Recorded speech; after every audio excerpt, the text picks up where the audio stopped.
স্কুলে বাচ্চাদের খাবার খাওয়াচ্ছি, মানে স্কুলে দুধ আর ডিম খাওয়াচ্ছি, কিছু না দুধ ডিম খাওয়াচ্ছি বিভিন্ন জায়গায় বিভিন্ন। আসুন আসুন চলে আসুন। এখন সবাই হলো আমরা বিভিন্ন কিছু করছি। এখন এইটা একটা সচেতনতার পাঠ আপনাদের সাথে বৈঠকের পাঠ হিসেবে আপনাদের সাথে আমরা আসছি। আমরা এখন না, সবসময় আমরা আসছি।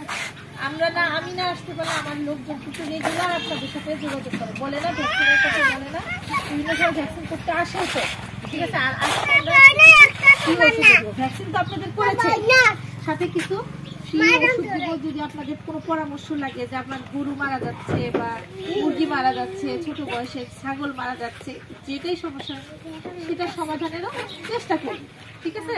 বা প্রেসক্রিপশন করে দিন, সমস্যা নেই, প্রেসক্রিপশনও করে দিন। সেই অনুযায়ী যদি আমাদের কাছে যা ওষুধ আছে সেই ওষুধগুলো আমরা আপনাদের দিয়েই যাবো। ওষুধগুলো নিয়ে আসছি শুধুমাত্র আপনাদের জন্য, আপনারা যারা আছেন আপনাদের হাঁস মুরগি গরু ছাগলের যা প্রয়োজন হয়, যা ওষুধ প্রয়োজন হয় সেই ওষুধ আমরা সেই ওষুধ দিয়ে যাব। আর যদি আপনাদের এরপরে দেখা যায় যে কোনো অ্যান্টিবায়োটিক, আমরা অ্যান্টিবায়োটিক তো সবাইকে দেওয়া যায় না, দেওয়া যায় অ্যান্টিবায়োটিক কি ডাক্তারের পরামর্শ খাওয়ানো যায়? খাওয়ানো যায় না, কিন্তু তো সেক্ষেত্রে সেটা লিখে দিব। যদি না থাকে আমাদের এখানে আপনারা কিনে হতে পারবেন। আর যেগুলো কৃমির ওষুধ, এই যে ভিটামিন, দেখেন বড় বড় ডিগুলি গুলি আসছে, এগুলো ভিটামিন ওষুধ। এটা কি গরু ছাগল হাঁস মুরগি সবগুলাই খাওয়ানো হয়।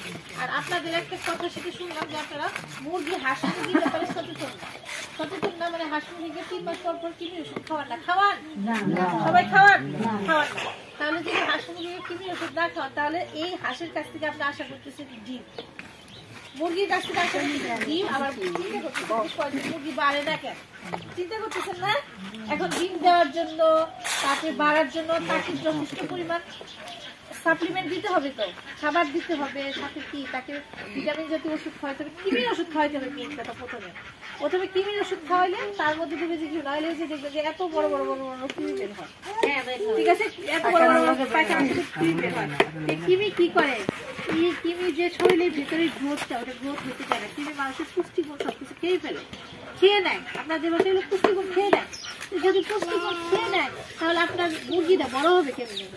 ওই মুরগি, ওই 600-700 গ্রামের মুরগি, দেশি মুরগি তো আপনারা পারেন, তাহলে ওইটুকুই থাকবে।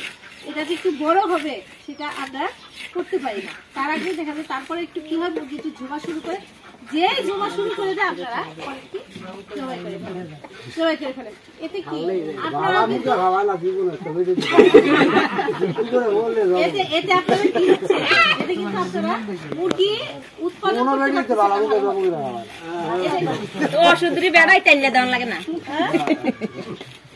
শুনেন। ওষুধ তো খাওয়াবেন যখন মুরগির অবস্থা খারাপ হবে। তার আগে আমরা কি করবো, আমরা চেষ্টা করবো যেন মুরগির অসুখ না হয়। আমরা তার আগে ওষুধ খাওয়ার আগে আমরা প্রতিরোধ করার চেষ্টা করবো। প্রতিরোধ করার সর্বোত্তম উপায় হলো টিকা দেওয়া।